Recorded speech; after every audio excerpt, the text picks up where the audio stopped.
Ladies and gentlemen and in-betweeners, tonight we celebrate musical theater with Broadway's David Burnham, Wicked, Joseph, Light in the Piazza, and Hunky Hunky. Broadway World Musical Director of the Year and Ovation Award winner Todd Schroeder is here. YouTube star, impersonator, and two-time Drama Desk Award nominee Christina Bianco is here, a.k.a. the woman of 1,000 voices, and me, your favorite host with the deepest voice. So raise a glass and let the drinks begin.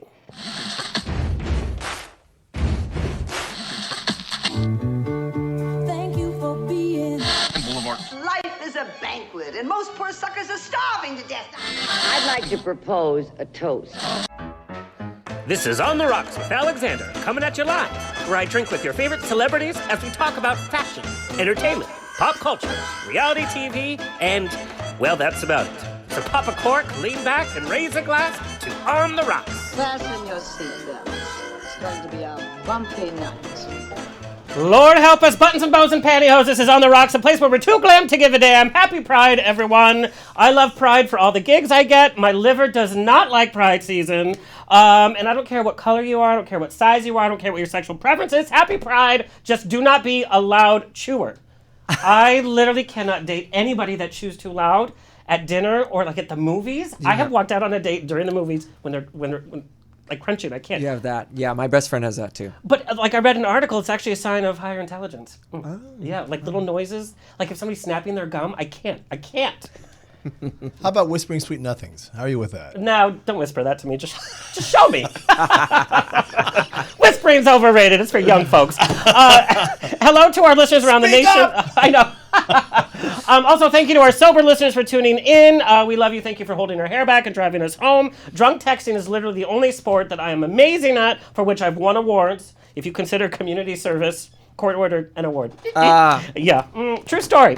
Hello to our listeners around the nation on iHeartRadio, United Broadcasting Network, Player FM, Stitcher, TuneIn, Satchel, iTunes, Google Play, Spotify, and now I'm happy to announce we are on Roku. Of course, we are on Facebook Live, on Trendy Now in San Diego, True FM in Ohio, and on the West Coast on GED Magazine, and nationally on Queer 40. Check out my movie news every week on Queer 40, now with video, where I get a little sassy. This week I talked about Sesame Street is getting a big screen adaptation. No word yet if Bert and Ernie are going to finally get their love scene. And the holiday film Scrooged, with Bill Murray. Yes. It's getting a reboot. With whom? Kevin Hart. It's like when I heard Glenn Close was going to be in Sunset Boulevard. Interesting. Maybe the Ghost of Christmas Past will show Kevin his tweets from yesteryear and make him repent. This show is brought to you in media partnership with Here TV. Here TV reaches millions of viewers each month, has produced Academy Award winning films and Emmy Award nominated shows. On the Rocks now appears on Amazon Prime, Facebook Watch, HereTV.com, and Here TV app for free. Whoop whoop. Check out my website, On the Rocks Radio Show. It's been redone. Just go to ontherocksradioshow.com. Everything you need is there. Mama Rose is in the chat room on ubngo.com and Facebook Live. Ask her your questions. If it's a burning question, she will text me and we'll answer it here on the air. Keep her busy. She's by the vodka. Hello to our engineer, Kurt. I forgot it was your birthday. Yeah, it is. Happy birthday, Kurt. Oh, why, thank you. Thanks for dressing up. And we've run out of time. Thank you for a great show.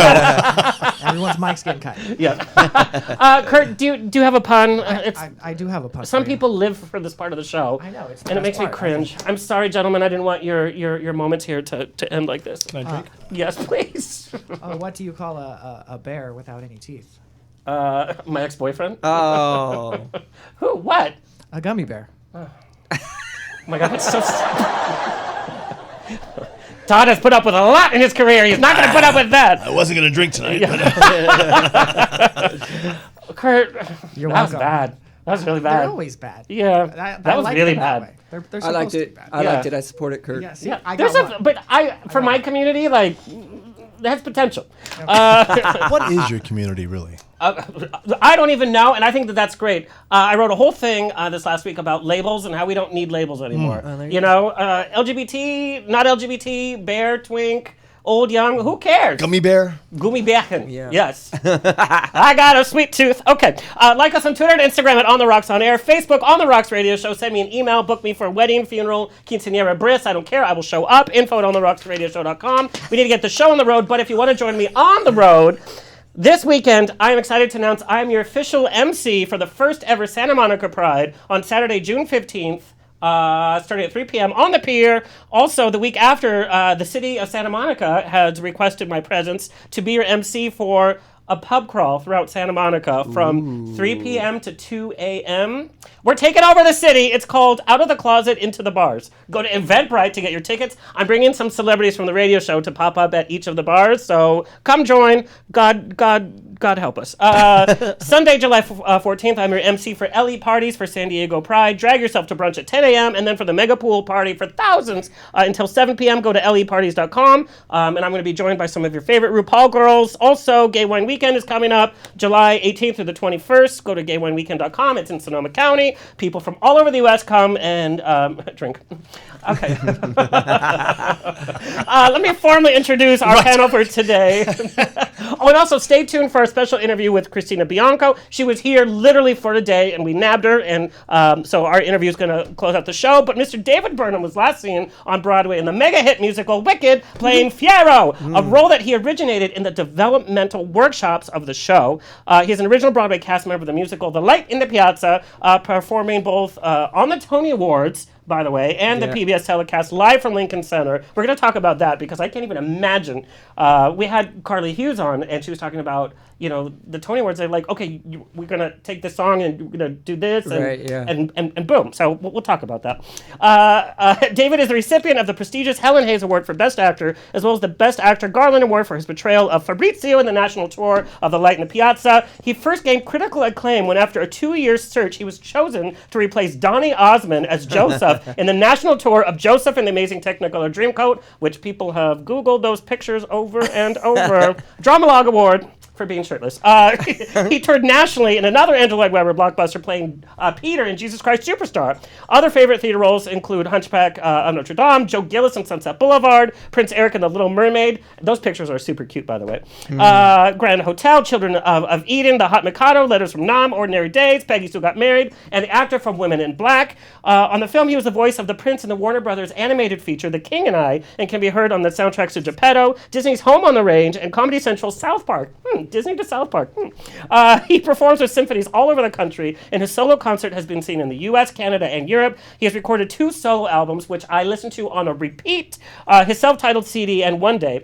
As a writer, David's musical, Happy 50-ish, is being performed regionally around the country, and he works extensively with kids through vocal and acting workshops and hosts a summer program for young artists called Camp Sing. And look for his new show celebrating Tom Jones at Rockwell Table and Stage, June 17th at 8 p.m. I hope he's wearing tight pants like Tom Jones did. Please welcome David Burnham. Oh, hey, Alexander. You did your research. Also join us, and the pictures, just all over, is just like, oh, there's David Burnham again. Also join us, Todd Schroeder. For over 2 decades, Todd Schroeder, who was named Broadway World's Musical Director of the Year, has acted as music director for literally hundreds upon hundreds of Hollywood stars and legends of the theater world. The list has included notable musicians and chair stage performers, as well as more uniquely television and film actors who aren't normally known for their singing abilities, which we're going to talk about. Just a sampling of who we're talking about. Dame Angela Lansbury, you saw the last Mary Poppins film, her singing, boop, boop, responsible. Sir Tom Jones, Liza Minnelli, Grace Potter, Beth Barris from Two Broke Girls, Emmy Rossum. I wish you would have worked with her before Phantom. Johnny Galecki, Jesse Taylor Ferguson, Josh Gad, oh my God, and Kaylee Cuoco, which I have not forgiven her for ruining Charmed, but okay. Laura Bell Bundy, Beau Bridges, Jason Alexander, Joey McIntyre, many, many, many, many more. Todd has also gotten the opportunity to present his talents as musical director, supporting other artists in some of the most celebrated daytime and late-night talk shows of the past 20 years, including The Oprah Winfrey Show, Rosie O'Donnell Show, The Late Show, Access Hollywood. Also, as a little sidekick on a talk show pilot for Buena Vista Television. He also musically directed and performed in Sam Harris's acclaimed show, Ham. We loved when Sam Harris came to visit, by the way. He's a lot of fun. Also, and you've worked with him for like 20 years. We just actually celebrated 25 years. of working together. I know. You started I was when you were 8. I was just Yeah, I gonna was say. going to say. Started as children. Yeah. Oh. He's also worked with Jason Alexander extensively as well. And he joined the superstar retro pop group Postmodern Jukebox, which I'm obsessed with, as musical director and pianist. Created by Scott Bradley, of course we know. Postmodern Jukebox has been referred to as a YouTube sensation for capturing millions of views online, including its cover of Lord's Royals with more than 12 million views. Todd appears on their version of My Heart Will Go On, which received praise from Kate Winslet and Miss Celine Dion herself. Please welcome Todd Schroeder. The crowds are just deafening. Okay, So unbelievable. I need to know, how did you guys meet? Like, what was the first project that you guys met on? It was a couple of years ago. Yeah. Universal Studios used to run a show called Beetlejuice Graveyard Review. Yes, Yes. I know that well. So I was musical directing it, and a fresh young gentleman walked in the door. He was, I believe, 12 at the time. That's right. Yeah. Anyway, we hired David to perform in our show, and that was how we first met. Yeah. And I then was a singing werewolf and, Yep. and Singing and dancing and- vampire. Yeah. Yeah. So much fun. Oh my God. Yeah, That's and how. then have just stayed in touch all through the years, and he's performed in my benefit concerts quite a few times, and we have just continued working with each other and around each other for many years. And then finally this opportunity came up for us to create something together, and so I had an idea, and I went, David Burnham. So, and we've had a great time just kind of reconnecting and reviewing our past history together. Yeah. Yeah. What's so funny, even from the West and East Coast theater world, it's still such a small Oh, my circle. God, yeah. Like dating or burning bridges or drinking too much at the cast party, like word gets around. But it's funny when, when your projects have the same kind of circle of people. Yeah. And this celebrating Tom Jones. Now I know you've worked with Tom Jones. Yes. One of the questions that I got from our listeners was, you've had the opportunity to work with huge iconic names, and I know we use the word iconic, but literally, I mean, when you're working with Angela Lansbury for A Return for Mary Poppins, I mean, that's some pretty heavy stuff. And like with Tom Jones, do you get starstruck at all? I certainly do on the inside. On the inside, I pinch myself continuously, but on the outside, with Angela, and I've worked with Angela since '96, and I'm there to do a job. And when I remember the first time I met her, it was for a Mrs. Santa Claus. It was a Jerry Herman musical that he'd written for TV, and she called me up in my studio and said, "Would you work with me on this?" And so I said, "Sure." So she said, "Do you mind coming to my place for the first get together?" And I said, "No, not a problem. This is Angela Lansbury, right?" know, I'm thinking, come over for some tea. and No meat pies, though. right? Yeah. So I walk in the door, and there she's with Jerry Herman, and she says, "Come sit between us." And that's when I went, "What am I doing here?" Sitting between Jerry Herman and Angela Lansbury. Yeah. And but again, I got a job to do, and if I sit there and just fangirl with both of them the whole time, I'm not serving any purpose there. So same thing with Tom. When you first meet him, it's Sir Tom Jones, and you're like, wow. And then we performed together, and the connection was made, and we were on another level together. So it was really great. Doing this Tom Jones show, David, what I love about your voice, you have such a clear tone, and you're able to go from the lower register to hit these amazing powerhouse notes, and it's like, you make it seem so effortless. It ain't. And I know that from my years of musical theater way back. Obviously not as successful as you, but you have this definite voice. I used to do musical theater a lot, and you would hear the same kind of Broadway voice. And Right. I'm not disparaging that because there's a place for that, but it's very run-of-the-mill. Sure. And so when there's a male voice on the scene that has a different clarity and a different phrasing, like you have, I think, and then Tom Jones, what have you loved about kind of rediscovering his music? Yeah, well, I'm so glad that Todd brought me onto this project because I did not know a lot about Tom Jones. I mean, we all kind of know, Delilah or What's New Pussycat. We've kind of heard it at every karaoke bar exactly. from here to India. But doing our research, I mean, this guy really could sing. I mean, unbelievable. I mean, and there's a theatricalness to his singing. Totally, I mean, And so for me being a theater singer who also crosses over into the pop world and things like that, and he's kind of a theatrical pop singer. So it kind of is this cool fit that we've discovered because I can bring kind of that theatricality to it and still make it sound authentically pop.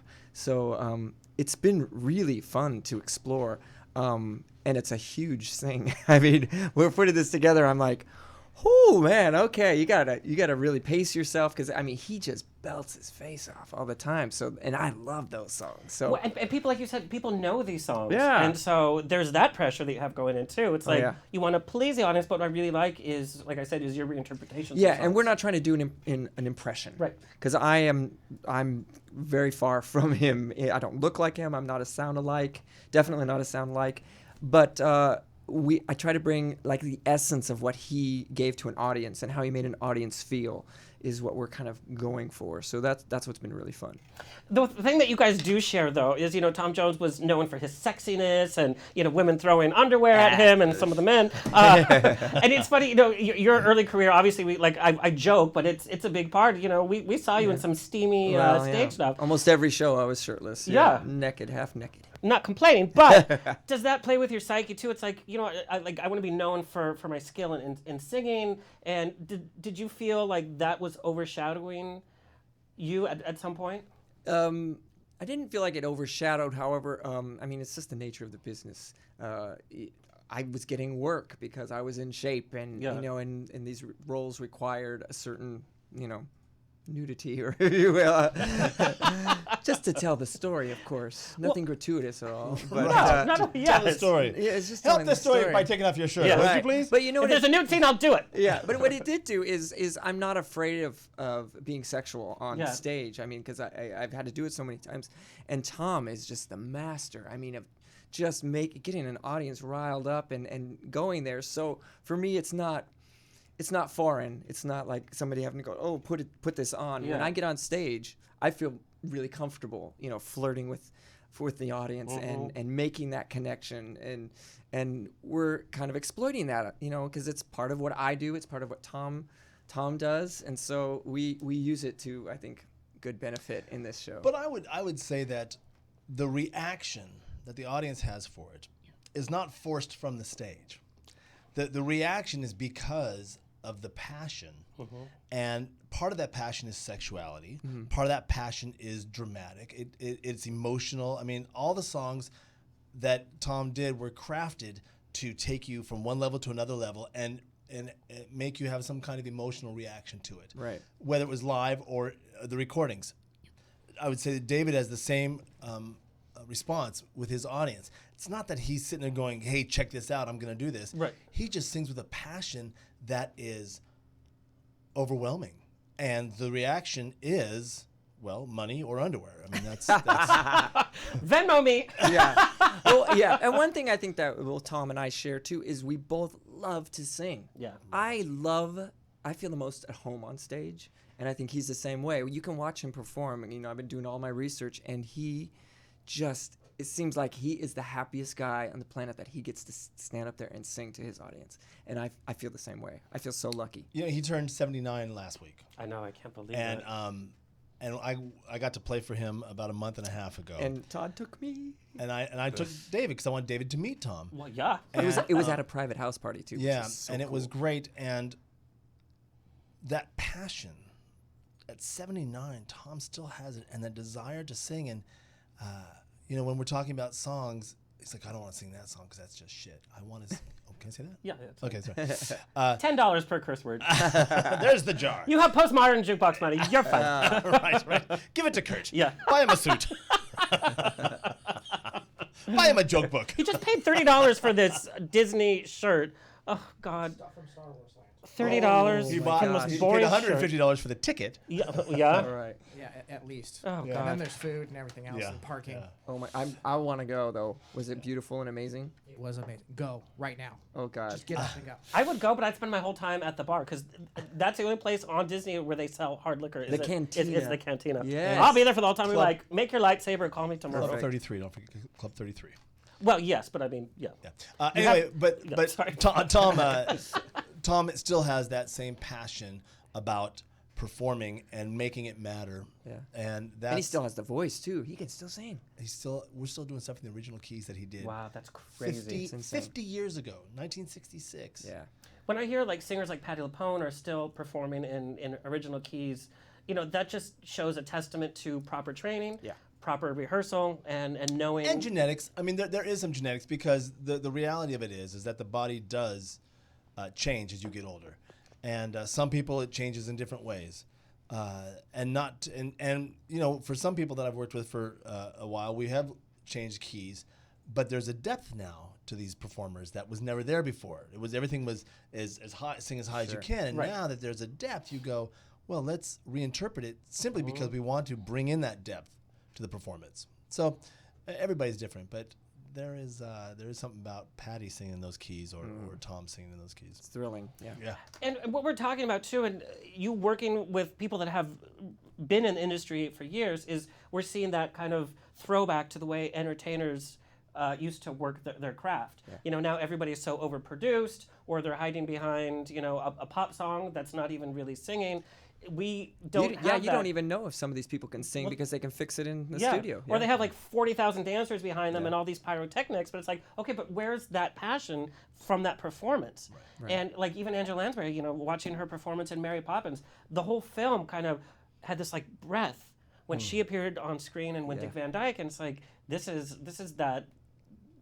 And wasn't that interesting? The real deal, old school. I felt the same way when Dick Van Dyke came on and Angela both came on. You sat there and went, yeah. I mean, and I don't, but it was, what they bring to it is the same thing they brought to it when they were 22 years and 25 years old. Yeah. That has not changed in their careers at all, in their lives. I wonder what would happen if we, like, the stars from yesteryear, like Betty Davis had an Instagram account. Like, I just wonder, like, what that would even look like. Like Joan Crawford and Betty Davis tweeting at each other. Like, the fights, the feuds. Right, exactly. That'd be amazing. There might be a new musical in that. Is that our contemporary Nicki and Cardi B? Is that? Oh, God. No. Cardi B gone. David, I want to talk about this career that you have that almost didn't happen. People didn't even know that you sang. It's not like you grew up doing musical theater at 5 years old. Right. You didn't get into like a woodworking class? Well, this is how the story goes. I didn't. Nowadays, they have all these performing arts high schools and things like that. I did not come from that. I grew up on a farm, actually. I milked goats every day. I did. I have a mean grip. Let me tell you. But that's also his Tinder profile name. Oh God! It's all turned Your terribly fan? wrong. I know it did. It turned just like that. Goddamn that vodka! Have some more. Have another drink. Oh God! But the story goes. Yes. I was in high school and I was registering for my classes late for whatever reason. I think I was a junior in high school, and so I wanted to get into wood shop class. Of all things, I don't know why. I like wood. I don't know. So, Alexander. I didn't. It's too Nobody easy. did? That was too easy. Yeah, it was too easy. It was. So, I go to register my class. The class is full. So the only class they have available is choir. And a boy in choir, like, right? The teachers were like, thank God. Yeah, and I lived kind of in a tough city, and I was like, I'm going to get my ass kicked if I go into choir. So reluctantly, I walked in, and the choir director was like, a dude in choir. He was so excited. So I opened my mouth, and I could sing. For whatever reason, I mean, I had grown up in church, and we had sang it like at church and things like that, but never professionally, definitely not.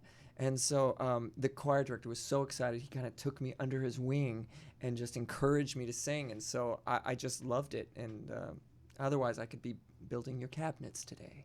Isn't that crazy? Yeah. And Todd, what kind of kid were you? Like, were you like the cool kid on campus? No, but I was. My father played piano beautifully.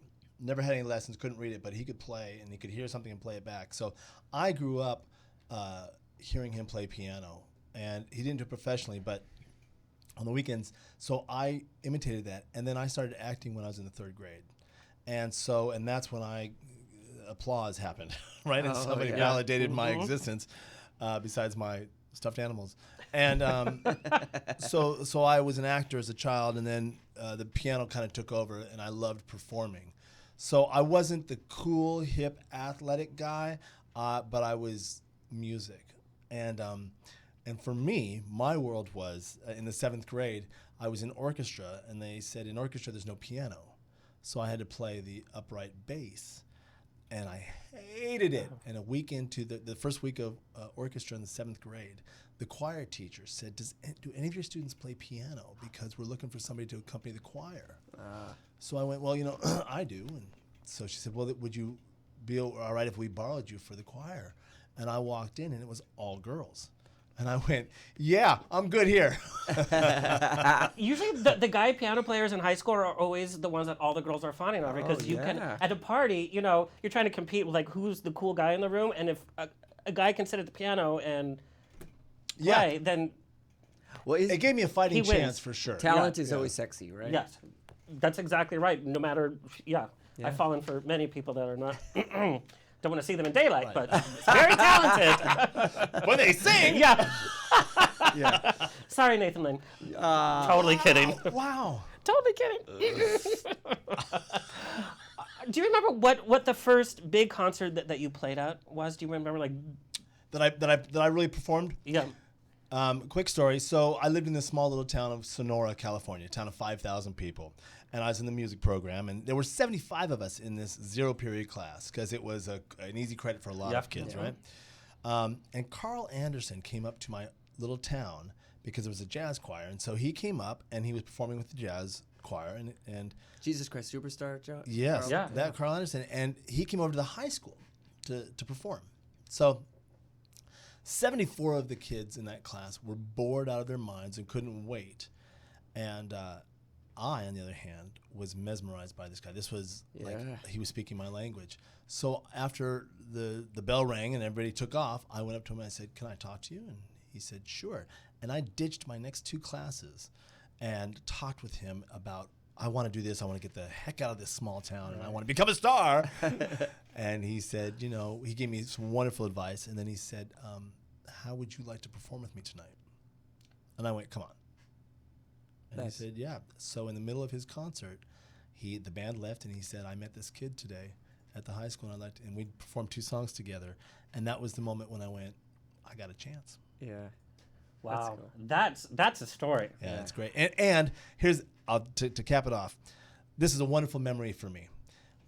About 10 years ago, I received a picture. Somebody had taken a picture of me in that concert, and I never knew this. And my hometown newspaper found it and sent it to me. So I have a picture of me doing the concert that night. That's so cool. Bushel of hair on my head. And if you guys haven't heard Carl Anderson's version of Judas and Jesus Christ Superstar, you need to listen to that. That's a great story. Yeah, that was that defining moment for me. So David, let's talk about some of your first auditions. Showing up to ragtime dressed like a hippie with little short shorts, or like, what's the story? Well, I wasn't going for the hippie look. It just nothing says ragtime like cut off shorts. Well, I didn't have an agent yet. I was still in college, and ragtime. I heard about these auditions, and I was like, wow, that sounds great. I'm gonna go crash this audition. So I showed up, and at the time I had long hair down to my nipples. Yeah. And I was wearing ripped jeans and like a t-shirt, like what do they call it? Like a wife beater t-shirt. Yeah. That's kind of a horrible name. It is isn't horrible. it? Yes, I'm surprised our PC times haven't changed that. So it was just a white little t-shirt and flip-flops. That's what I chose to wear to my audition. Well, for because he's ragtime. a pro. Yeah. So I know some casting people that would say, if you're not properly dressed for this, get the hell out. Yeah. But I was so young and green, I didn't know. So they took one look at me and they said, "You are not right for this show." And ragtime. And I said, "Well, can I at least just let me sing?" And I happened to have I was going to sing a song from Joseph in the Amazing Technicolor Dreamcoat. So I pulled out Close Every Door, and at the time I was doing Joseph like in a little community theater production, and so I sang it. And then they all stopped and they come, talk, whisper to each other. And they said, "David, can you come back to the callbacks tonight?" And I was like, I guess I was right for ragtime. we can never go back to before. I don't know which one for ragtime, but I'm good for one. So I said, yeah, I'll be there tonight. And so I came back and they said, sing the same song. So I came back in my little outfit and sang the same song. And then afterwards, they said, the head of Livent, his name was Garth Drabinski, the Livent was the producers, and he said, "David, can you fly to Toronto tomorrow afternoon? And I said, "Oh, let me check my schedule." Yes. Yes. I had Are you nothing doing going ragtime on. in Toronto? Yeah. Yeah, that's what I was thinking. And he said, "We think you're right to replace Donny Osmond in the national tour of Joseph in the Amazing Technicolor Dreamcoat. And we And just they've want been to make looking sure." for a while. They've been by the looking for way. 2 years Yeah. because he knew he was going to do it, but he was doing it for a long time. But they were, whenever he leaves, they wanted to have somebody. So he said, "We just want to run you by the director." But so the next day, I was literally on a flight, got off the plane, sang my little song for the director and Garth again, and I finished my song, and they said, "That's great, David. You have a costume fitting in 15 minutes and a photo shoot in half an hour." And To literally, be fair, the costume was a loincloth. it was some very comfortable like cotton pants and that big old Technicolor Dreamcoat, which was $40,000 coat, really. And it was Donnie's coat that he had been wearing for 7 years, so that coat could have done the show itself. Let me tell you. I was like, woo! Some nights it did. I was going to say that. Yeah, but then I mean, within a half hour, I was literally they took my pictures, and I was on a billboard like the next week, and on the side of a building. It was surreal. Now, there's a lot of pressure in doing that, though, because, Donny Osmond has his own Osmondettes that, follow him. I think they're closing their show in Vegas. They just did, yeah. Oh, they just did. So coming on to that, from this whirlwind of like, wait, what am I doing, to 8 shows a week, I'm assuming, to also having the pressure of people wanting to see Donny Osmond. It's like, well, who's this? There was totally all that, but luckily I was so young and green that I didn't necessarily feel it too much, because I was just like, isn't this amazing? This is so amazing. I'm in another country, and they had to have a bodyguard for me because of all his fans. Yeah. They were like, who's this kid? And so after you leave the thing. So the hard part was after the show, when I was done with Joseph, going back to reality. Yeah. That's the real, kind of mind game, because you're like, hey, everybody, I'm a star. And New York was like, who are you again? And I was like, wait a minute. I didn't. So your resume has 1 credit. Yeah, exactly. That's what it was like. So But that is a very important thing to keep in mind. We have a lot of the young kids from the CW and that come in, and they're in the next big show, then it gets canceled, and who are they? Broadway and musical theater, it's even more intense, because you're not on billboards throughout the nation. You're big in New York, but then once your show's gone, you're kind of like, okay, what next? Yeah. That has to play with your psyche and your love of the industry. Yeah. I would interject that I think one of the differences, and I could absolutely be wrong here, but am I doing this? TV stars and film stars, they love the craft of it, but there is a fame attached to TV and film. I know a lot of Broadway stars, musical theater stars, that are very happy to be doing musical theater, for the love of musical theater. Sure. And they do not necessarily need fame or a lot of money. I also know one particular TV star who makes an enormous amount of money, who was about to give it all up because all he wanted to do was musical theater. And I think he was talked out of it by probably his agent and his publicist and the crew of people that are living off of his success. But there is something about musical theater and performing in this genre. Yeah. Well, that's what I did after Joseph, though, because it was such a, I was a star for a year and on all this. I went back to New York and couldn't get arrested. So rather than having a nervous breakdown, I decided, I'm actually going to go back to LA and pursue my craft. I went and studied. I went and did worked in regional theater and built up a resume. Started doing roles that, I thought would be helpful to, just to teach me about the business.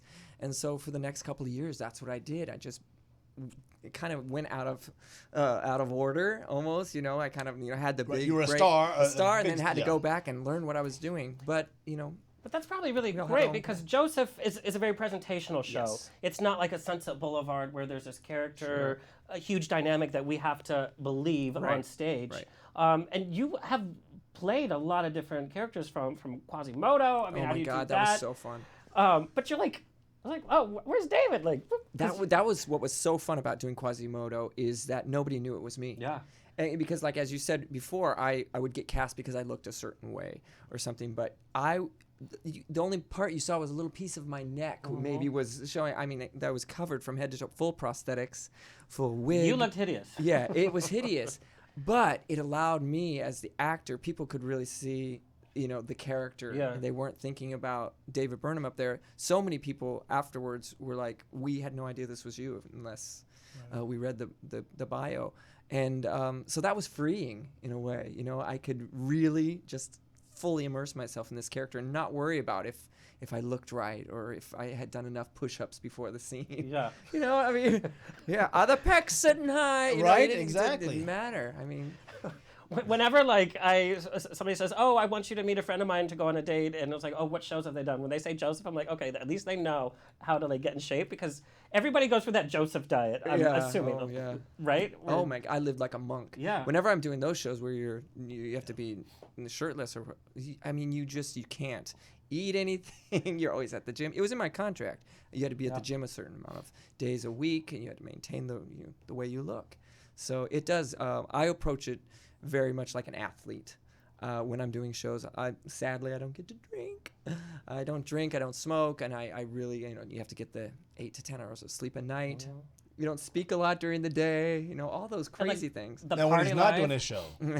But look out on those down days. I make up for lost time. That's right. I don't believe you, by the way. I had a piece of lettuce. It was simply decadent. Todd, I really want to talk about the fact that you have worked with some celebrities. Like I said, you don't necessarily think star on stage and singing. When you are assigned to somebody or you start working with somebody, what's the biggest thing that these celebrities should keep in mind, and what are some of the biggest obstacles that they have to present themselves by singing on stage or being able to sell a show? It's so interesting because at the root of all of this is storytelling. Yeah. And when I work with actors who don't necessarily sing every day or make a living as a singer, but have been cast as that they have to sing, I said, do not abandon your storytelling technique. All these tools that you have that make you so wonderful, don't think, well, I can't use those because I have to use my voice to sing. No. Use all of these tools to enhance what you do. Everybody's different. Every role is different. So what is required of them still goes down to the basis of storytelling. Sure. What is the intent? How do we achieve it? Now, there are some technical things that they have to do, and we focus on that. But what I've certainly found and what I teach is use those storytelling techniques to achieve those goals. If it's written well, I always say this, if it's written well, and Schwartz is the king of this, he writes lyrically, he matches his melodies to match his lyric. Yeah. So when there is a rise, the melody will go up. So that emotion goes up. Well, if a performer will take that emotion and use all their tools for storytelling, which is breathing and using whatever hands or eyebrows or whatever, those are things that support those notes. And so if it's written well, you use everything that you've got to support that. And some people are more educated at that or more prepared for that. So my job when I'm working with them, certainly rehearsing it, is to give them the confidence to use everything they've got. Mm-hmm. Well, and as a musical director and as an accompanist, I mean, it's two separate jobs that you're doing. You see these performers more naked than anybody else does because you hear them try out a song, not hit the note, have to change that, tell jokes on stage that fall flat. You have to deal with insecurities before the show, after the show, during the show. You can kind of feel when they're faltering. You literally are like their Jedi master. Well, yeah. I would say, and I think, again, David and I have worked together for many years, but there is a trust that you reach with somebody, certainly during the rehearsal process, and it is apparent on stage, that there's probably 75% of my job is psychological. Yeah. In making somebody feel great about what they're going to do. I always tell them that if you're worrying about what's happening behind you, you're worrying about the wrong thing. My job is to worry about the band. My job is to worry about tempos. My job is to worry about everything else. Your job is to worry about what's in front of you. So, and I'll take Sam Harris, for example, 25 years together. I can read his mind. If it's little finger twitches, I know exactly what's going on. So I'm looking for all the signs about where he's at. And therefore, whatever he needs, I got his back. Yeah. He doesn't have to, he's not up there alone. We're going to do our show Monday night. You're not up there alone. Right. We are there, and we've got a 6-piece band. But that band is following me, and I'm taking care of David. That's how that works. And it's interesting when you're talking about the acting, using storytelling. There's a song that we do in Tom Jones, and we just yesterday talked about it. It's called "The Green Green Grass of Home," which is this beautiful.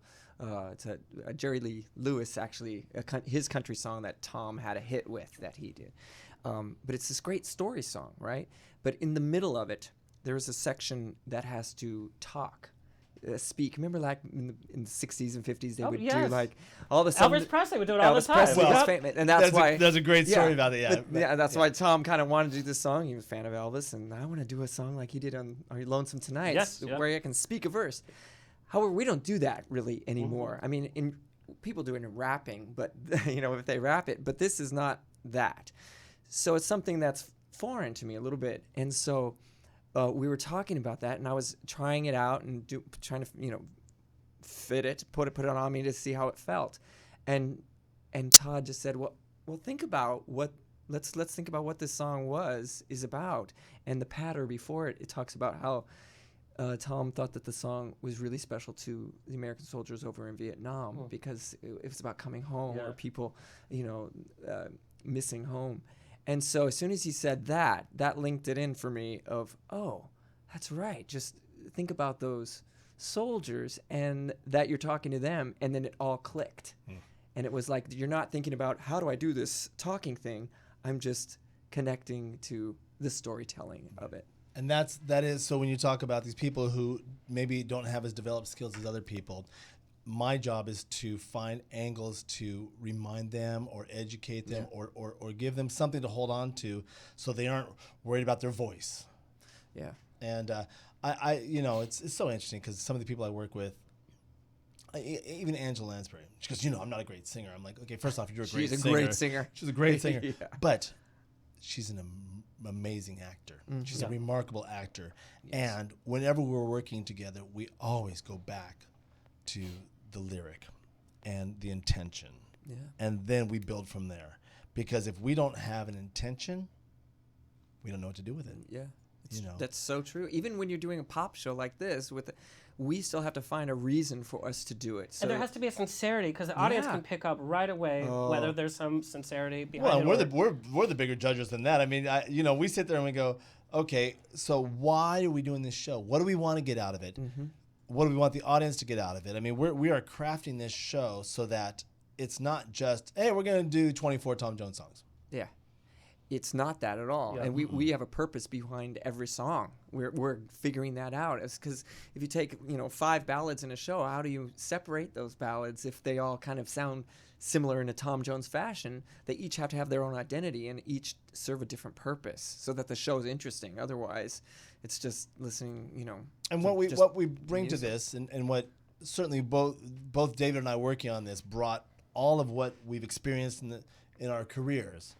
And we threw it on the table. We've mixed it together. We've batted it back and forth. We have built on top of this. Oh, this, and David has done remarkable research that to find things that people don't know. I mean, there's gonna be some revelations in this show. People go, I didn't know that. Yeah, that's what we're looking for. And again, although David is not an impersonator. Even today, we were working on the show, and I sat there and went, I buy him hook, line, and sinker. I buy this. The passion of who David is equal to the passion of who Tom Jones is. Yeah. I can't wait to see the show. Right? We're so excited about it. We're so excited about it. I can't either. and by the way, like I said, 6-piece band. We got a horn section. Yep. Yeah, it's going to be fun. It's going to be great. Yeah. You were talking about lyrics and Angela Lansbury. Was she this conventional singer that we were used to Broadway at that time? No, not at all. But in terms of, what Broadway was doing, like when she was in her early years on stage, but when you listen to Sweeney Todd, and that's a recording I've listened to over and over, you never realize the actual range that she's actually singing because that storytelling, and you're listening to the lyrics of what she's saying. You're not listening like, oh, she just hit that E flat or whatever. Yeah. And you, until you actually look at the music, you forget how difficult Mrs. Lovett is on paper. Absolutely. And she learned it and then did not ever think about the notes. Yeah. She thought about the performance. I had the honor of Sondheim's, I think it was his 75th birthday. The Brooklyn Academy of Music was honoring him, and he called her and said, would you do Priest at my thing? So she called me and said, I want to do this. And I said, all right, we'll work on it. So we rehearsed a couple times every week. And I did the Sweeney Todd part, and she did the Lovett part. And I reminded her, because, it'd been years since she had done it. And she was there, and I was doing my part. And then she said, insane. I'm going to, somebody's going to come over today and help us out. And I went, okay, well, as long, I kind of got the Sweeney Todd part down. So, and Len Carey walks in the door. Oh my God! And we're at my house. He's going to be the reader for us today. Yes, exactly, right? Is he qualified? And they move the furniture. Oh my God, this is insane. And this is, again, one of those moments where you're saying, I'm pinching myself on the inside. And they recreated their scene.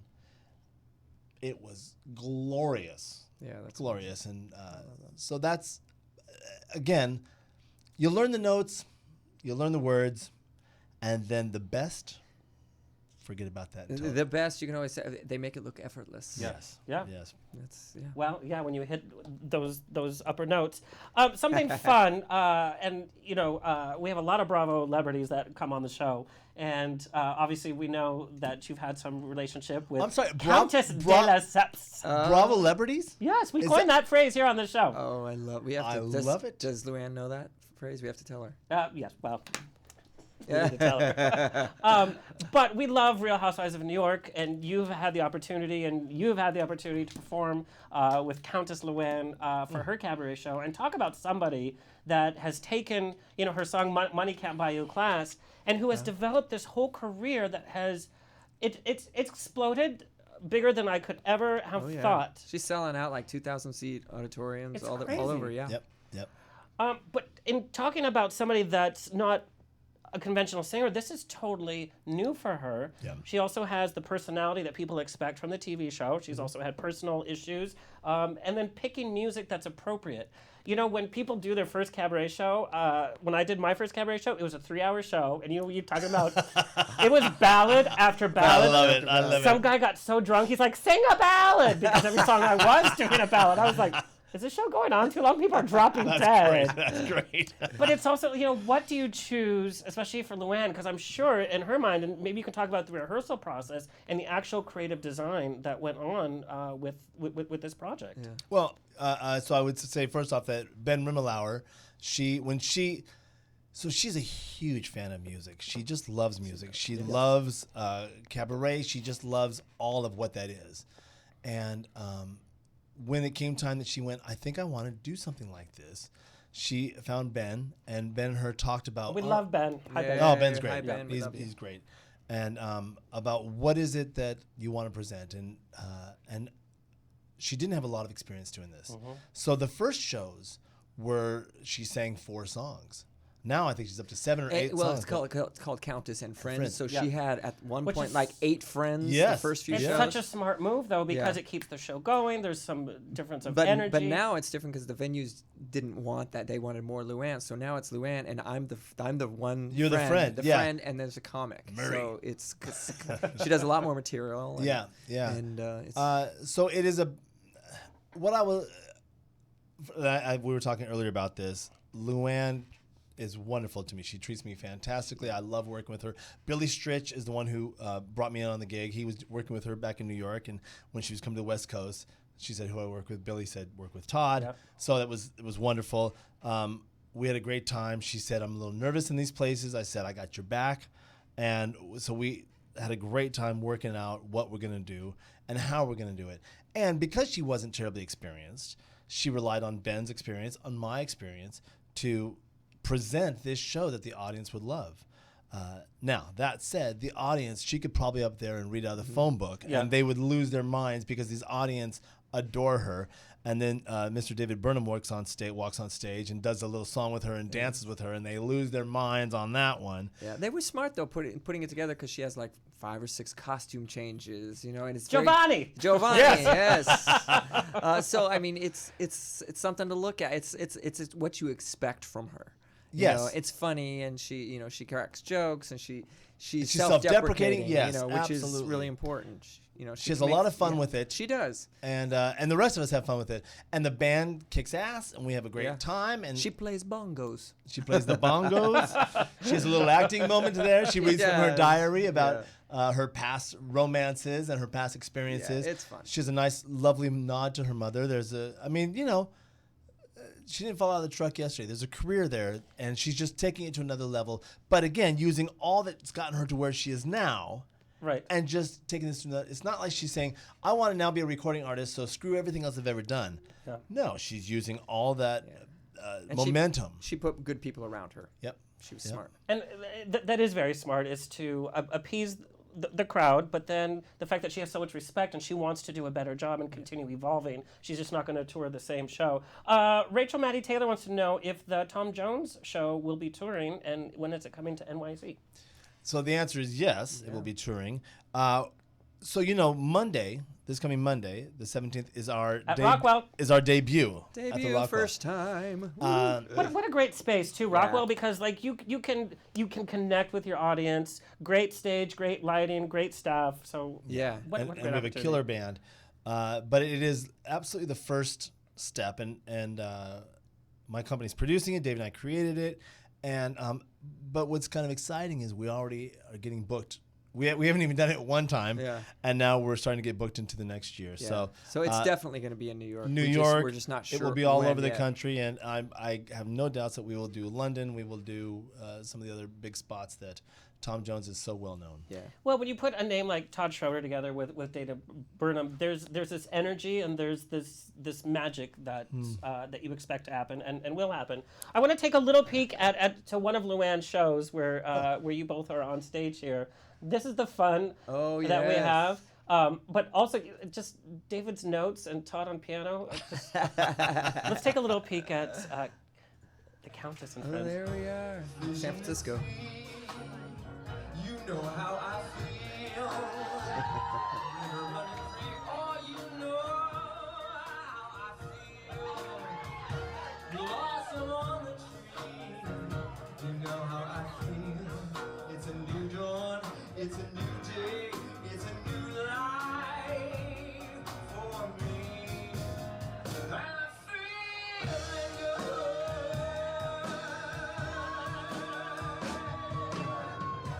Dragonfly out in the sun. You know what I mean, don't you know? I've seen a little Tom Jones already here. Right here, when it goes close up there, they did that because Luann had a costume malfunction. Oh my God. And her boob came out. I remember, yes. Right there. Yes. Look, she's fixing it, and she's like, I love you all. But this was one of the earlier shows. That was our first This time. was a house of 250. Now she's playing houses of 500. Yeah. The show is now fully staged with palm trees and. That's some of the fun. That was a lot of fun. And she's great. She's great. She loves to play on stage, so we have a lot of fun. Yeah. So excited to see the show. Excited to have you guys come back, and we're gonna get you drinking. When you guys are in New York, I have to know when the last night is so I can come, and then we can get bombed make a after. night. Yeah. Perfect. Yeah. We did that. We were in Florida a couple weeks ago, and Yeah. it was after the show. We went out and had a few cocktails. We did. Tied one on a little bit. What do you guys talk about when you get a little tipsy? Like what's the biggest thing that you guys talk about? Politics and mathematics. No, No, we sex. I think we cat It's out always sex. There's a lot of talk about sex. No, yeah. A lot of fan fiction's gonna come out of that one. What else do you talk about? Right? We talked about doing this show. Yeah. Yeah, I think actually, in all seriousness, knowing David for so many years, we have this rich history. Yeah. So we have so many common friends, and so we catch up on who's doing what and what's happening. It's funny too because usually in different towns we always seem to have somebody. Oh my God, Ariana's here. Yeah. She's gonna meet us for drinks after. Come on, let's go. So it's fun because you're drawing from two people's careers. So like you said, it's a small world and it gets smaller and smaller and smaller. So have you guys gotten to that point in the friendship where you can also be like a little sassy and like shit talk other people? Oh, that's what we're gonna do after this. Probably. Like, oh my God, can you believe it? All right, so we're going to end your segment and also stay tuned for our interview with Christina Bianco. But we do a little rapid fire before you guys go, so you can tell our viewers and listeners where they can find you. Who wants to go first? David can go first. Oh, all right. David, you can go back in time and originate any Broadway role, male or female. Which one is it? Ooh, wow. Male or female? Yeah. What do you think is the... Oh, well... Rapid fire. Okay, if it was a female, maybe Mama Rose. Okay. Because that's like that's probably the greatest written part. But male, I think I would be the original Tony in West Side. Oh, interesting. God, you'd West be Side great. Story. It's a show I've never got to do, so I'm That's kind of insane obsessed with to it. me. You're Well, they kidding. always say I look too much like Maria's brother, and I'm not like... Maria had a brother? Well, Oh, yeah, that Oh, always oh. you're too dark Why not? because I look kind of dark. So I never got to do yeah, but at stage, we had George Shakiris on the show, and they had to put all this heavy dark Right? makeup on him. And in some of the scenes, you can see some of the streaks. Yeah, I was like, you can bleach my hair blonde. I don't know. I'll be waspy. I don't You'd be an amazing Tony. You know the movie, Steven Spielberg's doing the movie. Oh my gosh. I don't know. Okay, most embarrassing. Oh no, one audition song you never want to hear ever again. Oh gosh. Probably Popular. Yeah, yeah. Just because I'm working with kids a lot, every girl comes in and sings that. But And that's a good personality song for a non-singer too. it sure is. It's a great song, but just when you hear it 800 times. Yeah. I love it. Fucking hate this song, but it's a really good song. Yeah. Eh, But I love it. but after the 800th time. Biggest onstage mishap. Oh, probably doing Light in the Piazza on Broadway. And in the beautiful opening scene, there's all these leaves that blow across. And I run across to, I was playing Fabrizio, run to Clara at this moment to tell her basically, we're going to meet, tomorrow night.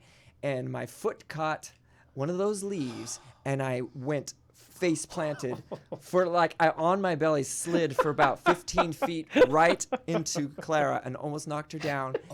And we couldn't speak because we were both laughing so hard.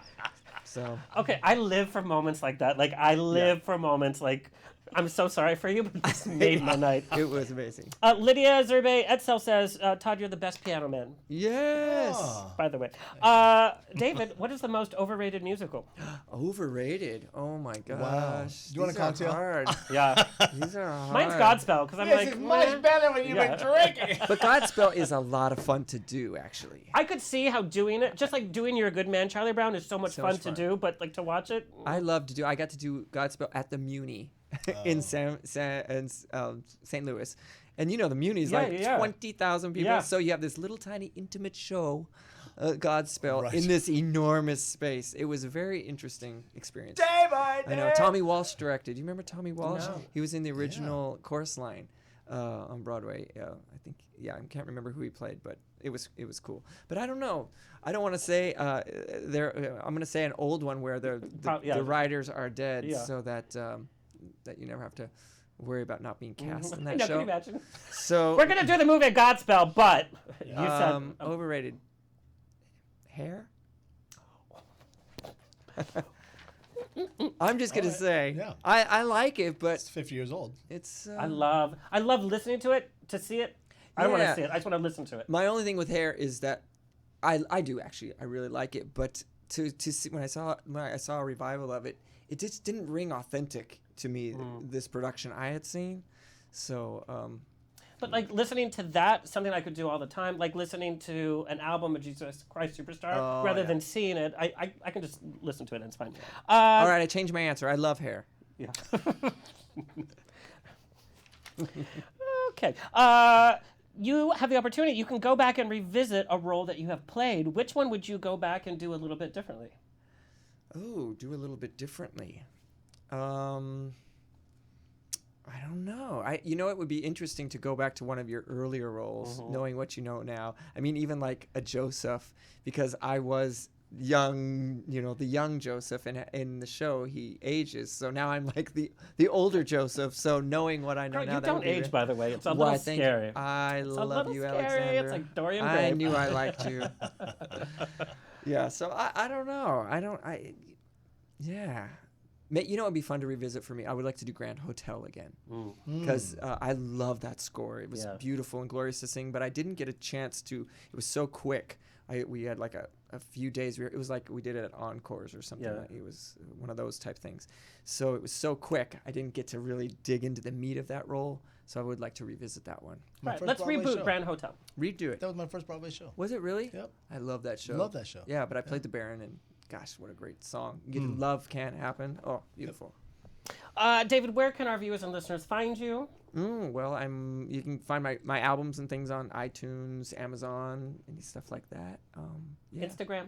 Instagram, Davey Burnham on Instagram, and I'm on Facebook too. And your website, which is amazing, by the way. Yeah, it's kind of fun. My brother-in-law just put that together, which was kind of nice. I had a fan back from all the way from the days of Joseph who had run my website for years, and this past year she passed away finally. And she was a lovely, lovely older woman. But so my brother-in-law took it over, revamped it. So please go to my website. Everything you want to know is there, and links to everything. And davidburnham.com. Yeah. And please download his albums because you'll listen to it over and over again. All right, Todd, you're up. All right. You have the opportunity to musically direct a show for a celebrity who has passed. Who is it? George Michael or Ava Cassidy. Wow. Ooh. I have never had those responses before. Yeah. That's I'm really a fan of both. Both great singers. Yeah. Both great singers and could deliver a lyric and were musical and storytelling, all the things that I love. And at the end of the day, here's why I love them both. When I listen to them, I am drawn to the whatever it is I'm listening to, as opposed to sitting back in my seat. I'm drawn to it. So, yeah, those would be the two that I would say. Oh, okay, that's really interesting. What is the most embarrassing song on your playlist?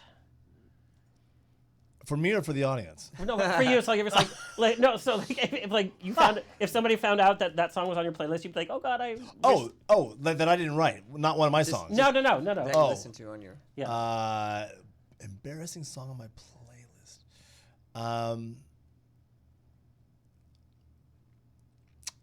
I don't know. Because I think everything is wonderful, but I don't know if somebody else would think it's embarrassing. Probably my own songs. Probably anything that I wrote is I'm listening to my own songs. You're going, oh, you listen to yourself? Yeah, sometimes. Yes, of course. Please. Something really good. Yeah. Look at me go. That's right. Okay, biggest pet peeve when dealing with singers? Singing. No, but I know, but I've got but truthfully, is what we were talking about before. Yeah. Singers who just want to sing, bored. Oh, yeah, absolutely bored. And I tell them, I try and do it gently, but I will say, I understand that you're trying to show us how great you sing that C, but nobody is interested in that C, and if they are, ignore them, or that E flat, there's a lyric usually attached to that note, and there is a reason that you're singing it, and you got to focus on that, because if you just want to show us how well you sing this note, bored. Yep. Yeah. So that's my big. I know that sounds terrible, but I hate singers. All right, I love it. Right, that's how I make a living. That's gonna be his new tagline on his website. I hate singers. Musical director of the stars. Don't sing. But we've all had that experience when you're watching a show and you see somebody who's technically singing it perfect and you're not moved by them. Right. And then somebody who's maybe not as technically proficient, but somehow you're like drawn to them and you can't get enough. Yes. Yeah, yes. I like that. And the greatest singers, you don't notice that they're singing. Yeah. There you go. Yeah, you get lost. There you go. Sure. There's going to be a biopic of your life story. Who is playing you? Doogie Howser. Neil Patrick Harris? When he was younger. Now,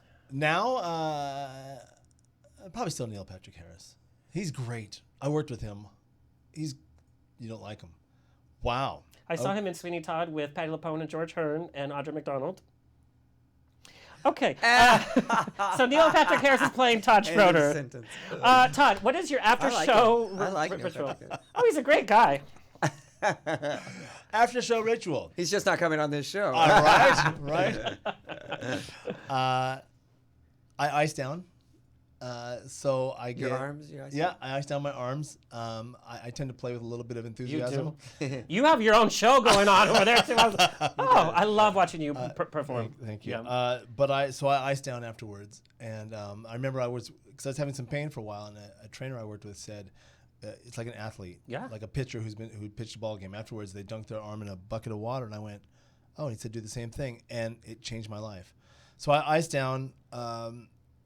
I used to, and I can say this on the air. Sam Harris no longer drinks, right? And we're grateful for that, and it's good. And when he came on this show, he had a rip-roaring good time. Okay, hey, yeah, he had to keep us all together. So, but before when he did drink, the ritual was during Over the Rainbow, that it was in the writer that's when you open the wine. And we would get off stage and start drinking wine, and in the limousine there'd be wine. I mean, it was wine. So I still like to have a glass or two of wine while I'm icing down. It's good for the heart. It's good for the heart, followed by some Crown Royal, which is just good for the soul. There you go. You are a gentleman, sir. You're a gentleman and a scholar. Where can our viewers and listeners find you? Let's see. I have a website, ToddSchroederMusic.com. I have some albums for sale on the iTunes and the world out there, and then Instagram would be the Todd Schroeder, and I have a Facebook and all those places that you can find me. And you guys come to Rockwell Table and Stage on Monday to celebrate Mr. Tom Jones with David Burnham and Mr. Todd Schroeder. Big thank you for you guys. Coming up, we have our interview with Christina Bianco. As a reminder, thank you, Kurt. Oh, happy birthday, Kurt, by the way. Happy Birthday to you. Oh, yeah. Keep going. Happy birthday to you. Happy birthday, dear Kurt. Happy birthday to you. Yes. Wow. It's my birthday, too. No, just kidding. Coming up on the show, we have comedian Judy Tenuda's coming on, American Idol's Effie Passero, Glee's Rylan, Star Trek's Rod Roddenberry, the keeper of the Star Trek Legacy, is coming on. On the Rocks is the place to be every Tuesday. Right now, we're going to take a little peek at a clip. We know we're in Pride season.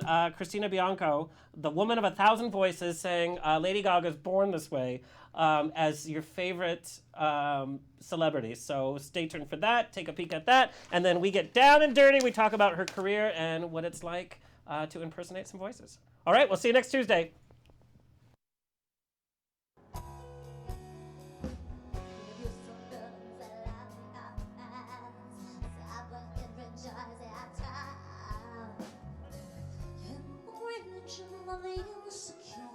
I must be myself, respect my own. A different level is not the same, but the capital H-I-M.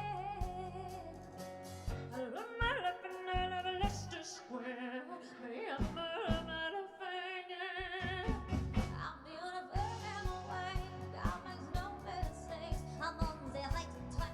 Babe, I was born this way. So when I just do the world, love you so when you say you're on the right.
And we are back. I am so excited. From the Big Apple, Christina Bianco. Her singular voice and comedic charm have brought audiences around the world to their feet. Bianco, and some knees. Sometimes I'm so enraptured I just drop to my knees, praising Jesus. Bianco captured international acclaim as a YouTube sensation with her diva impression videos. Not my diva impressions, because, they're not like that. Gaining over 24 million views. Dubbed the Girl of 1,000 Voices, she has performed on major television programs like The Ellen DeGeneres Show, The Meredith Vieira Show, The Queen Latifah Show, okay? And The Today Show with Kathy and Hoda, we love. In the U.S. alone, a 2-time Drama Desk Award nominee, she made her West End debut starring in Forbidden Broadway. And who doesn't love a little Forbidden Broadway? At the Vaudeville Theatre in London. New York credits include The Marvelous Wonderettes, application pending, Drama Desk Award nomination, Musical the Musical, and Forbidden Broadway goes to rehab. Yes, I know I need to go to rehab, but Drama Desk Award nomination. She originated the role of Dora, representing my people in the long-running national tour of Dora the Explorer Live. Who played Gay Diego? I don't know. Including 2 sold-out runs at Radio City Music Hall. As a concert artist with regular New York City appearances at Birdland, Feinstein's, and Town Hall, she has performed her critically acclaimed solo shows to sold-out crowds across the U.S. and on luxury international cruise ships. Abroad, she's enjoyed extended runs headlining at London's Hippodrome, Royal Albert Hall's El Garoon, the Charing Cross Theatre, and at the Edinburgh Fringe Festival. She is everywhere. I can't even pronounce the cities that she's been sold out. Recently completed a 13-city UK solo tour titled Me, Myself, and Everyone Else, and made concert debuts in Australia, Switzerland, Spain, and South Africa. Television credits include Pop TV sitcom Impress Me, Hallmarks, and we love our Hallmarks, Signed, Sealed, Delivered, and VH1's I Love the 2000s. She frequently performs with the major U.S. and Canadian symphonies. Recently debuted her solo symphony show, A Woman of 1,000 Voices, with the Edmonton Symphony Orchestra under the direction of Maestro Jack Everly. Her live album, Life of the Party, was released last year. Go out, get it. Do yourself a favor. Please welcome from the Big Apple, Christina Bianco. Oh, my God. Thank you. Yeah. That's pretty much my whole bio. I think the only thing you left out was RuPaul's Drag Race. Oh, that's right. How could I? I think you have a slightly old bio because it's like 25 or No. 26 million No, views here's the now. thing. The bio, and because I do a lot of research, so I collect, and so I piece it all together. You're right. RuPaul's Drag Race. You did the Drag Divas Live. I did. It was the most fun. Total dream come true because I'm a complete RuPaul fan. In fact, one of the first people to retweet one of my videos that helped make it go viral was RuPaul, and she just wrote, "Shilarious," which I say is my drag name. Is Shilarious. That's a pretty good drag name. Yeah, nobody can take it. It's mine. RuPaul retweeted you. Of course, we know Shonda Rhimes retweeted you with your very first big hit, Total Eclipse of the Heart. Go on YouTube and watch it. But it received 7 million views. Yeah, it's crazy. Really quickly, it got a bunch of million views, and it's very surprising. I always say this, but it's nobody can prepare you. Nothing can prepare you for just clicking one little button and a video of you performing at midnight in a noisy bar where you don't really know what you're doing, is all of a sudden seen by everybody around the world. And the fact that it now has given me a platform to do what I love professionally and perform all over the world, it's the most insanely cool and ridiculous thing that's ever happened to me. And here's the funny thing about social media, and we talk about this on the show a lot. Before you used to have to just be talented. Now you have to be talented, you have to network, you have to know how to market, you have to know how to PR yourself, and it's all social media. Yeah, and I did not. I always say it's I'm really almost forcing myself to be technologically savvy or even just into it. I want a notebook and a rotary phone. I really do. I really do. So the fact that this happened digitally was great. But you know what? Before that Total Eclipse video went viral, I had another video get a lot of attention. It got a lot of views. It's funny how the business works. I had put it together. They had asked to see a self-tape because I was in New York. I live in New York. They asked to see a self-tape for when I don't think it even happened. It was the revamp of In Living Color that they were doing, and they wanted to say, we want to see your singing impressions presented in a fun way. And I was like, oh, okay. So using the absolute most low quality equipment whatsoever and borrowing wigs and dresses from every human I knew, I did this video. It's Katy Perry's Firework. And you'll see it has some millions of views now. But all of a sudden it got, nothing compared to the kids today who have 30 million views on one thing, but I digress. But I remember all of a sudden I posted it, just that came and went, and I'll just post this because I have it. And it got this crazy Katy Perry fans like retweeting it, particularly in Brazil. Yeah. It was nuts. And all of a sudden, I thought, I should be better about this. So, and people are tagging me in weird, Brazilian, websites and Tumblr and links. And I thought, I should have something to link to. So I set up the same name on Twitter and Instagram. It's the reason I'm Christina Bianco 1, because it's all that was left across all platforms. I know. Whoever Christina Bianco is, call me. She's loving life. She's like, bring on the attention. But I kind of forced myself. I was like, get in gear, make everything link up and link it to your website. And had I not done that, when the Total Eclipse video hit, I don't think it would have translated to tons of Twitter followers overnight. Everybody subscribing to my newsletter. Like, because it was all linked up, it helped me immensely. That's because people are so quick. They're like, okay, they don't have that, forget it. And then they lose interest like it's this. It's immediate. I mean, 15 minutes of fame is one thing, but even in this business, it's 15 seconds of interest on something. So I'm grateful. And I'm not a YouTuber. I've had a lot of success on YouTube, but there's very rare. I do make some videos specifically for the internet, but most of the stuff and all the stuff that went viral was me performing live. Live. And that's what I do, and that's what they picked up on, and so it's a different world for me. But I'm grateful they've let me in it. Well, and one of my favorite videos that you did was for Sondheim and Andrew Lloyd Webber's birthday, and you did. Yes, it's on Instagram. Comparison. Yeah, it is so amazing. Thank you. I won't tell them what it is. We're like babbling about it. I don't know what it is. It's the Bernadette Peters Bernadette versus Peters Patti LuPone, and they sing each other's songs. And we know the restraining order has finally been lifted by Patti LuPone on myself. Girl, you think that's a joke. No, just kidding. I knew I liked you. But it's so ingenious, and you're just kind of like, you're by the piano, and it's so not the glossy video, and it's so entrancing, and it just went everywhere. Thank you. Because you have this gift, which I think sets you apart from a lot of performers. We see the character that you're doing, but then we see the chemistry and the skill that you have and your own personality that comes through. It's such a layered, it's not just like, you're literally mimicking. You're not mimicking, you are acting this character in such a genuine way that it's immediately intoxicating. So I need to know, like, what kind of kid were you in school? What was your growing up like, your very first, artistic study? Sure. Contrary to what most people think, I was not walking around like, Mama, here's my Judy Garland, and doing an impression. That's what I would assume. No. I was always performing.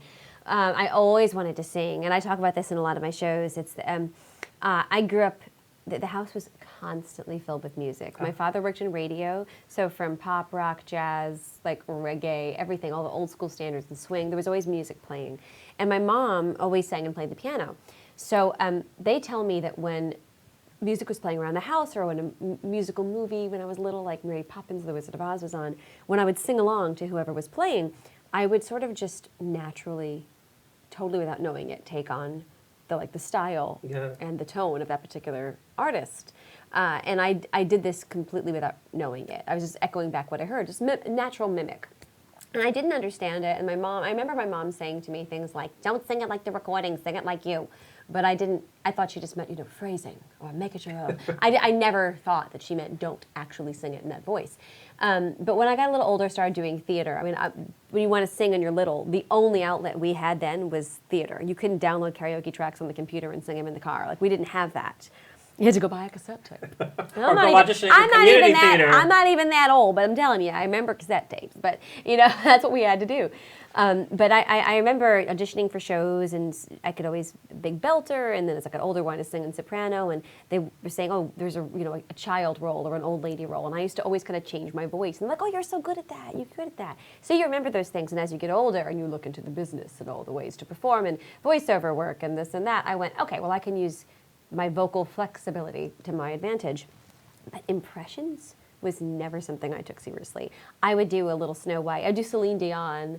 I remember I was at a party, it was in high school really early, and I was trying to be cool with the cool kids. And the Celine Dion song, That's the Way It Is, came on. Yeah. And I was like, isn't it so funny that she says, that's the way it is. Not that's. And they were all crying, oh my God, look at Christina, listen to Christina do this, everybody come here. And for 15 seconds, I was really cool. But that didn't make me think, oh yes, I shall make a career out of this. Because there aren't that many people who do impressions, particularly singing impressions, in a way that sort of grand. Like most of the impressionists we know are comedians, or they're on sketch comedy shows. But looking back, I mean, one of the first people I remember hearing do it was Sammy Davis Jr. Sammy Davis Jr. was the one who would, in the middle of his own set, just take up and do a setup of all the members of the Rat Pack. And he would do multiple personalities singing one song. And so that's sort of an impressionist thing. Marilyn Michaels did that, and also... trying to think, everyone that I ended up doing then Forbidden Broadway and a musical with, the great Christine Petty. Love Christine Petty. We love Christine Petty. So without these people, I would never even have thought of doing this sort of thing. But it was, and I will say, and I keep babbling, I'm Italian and I'm a New Yorker. You're not going to be able to shut me up. And I have a show in a few hours, so I should be quiet. But I will say, it was growing up just outside of New York City. My parents were born and raised in the Bronx. I was always there, always doing theater. And Forbidden Broadway was always something I heard, saw, went to go see, listened to the cast albums. And the older I got and the more musical theater nerdy I got, because boy, I'm a total musical theater nerd. Yes, so I knew I liked you. But so I had all the albums, and I never auditioned for it. The show was running like 28 years before I even auditioned for it.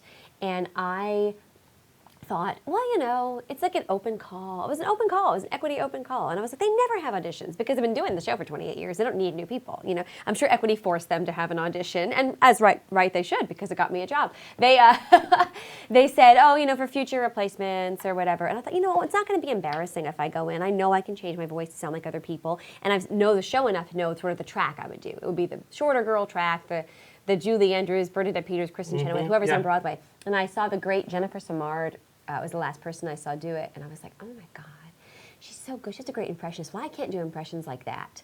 But, you know, I should just go and push myself. What have I got to lose? So I locked myself in my apartment and started doing all these impressions, like people that were currently on Broadway. And I called my mom, and I was like, does this sound like Bernadette Peters? Is this okay? Another day goes by. And she's like, well, yeah. And I was like, what do you mean? She's like, well, you've always did that. And I was like, what?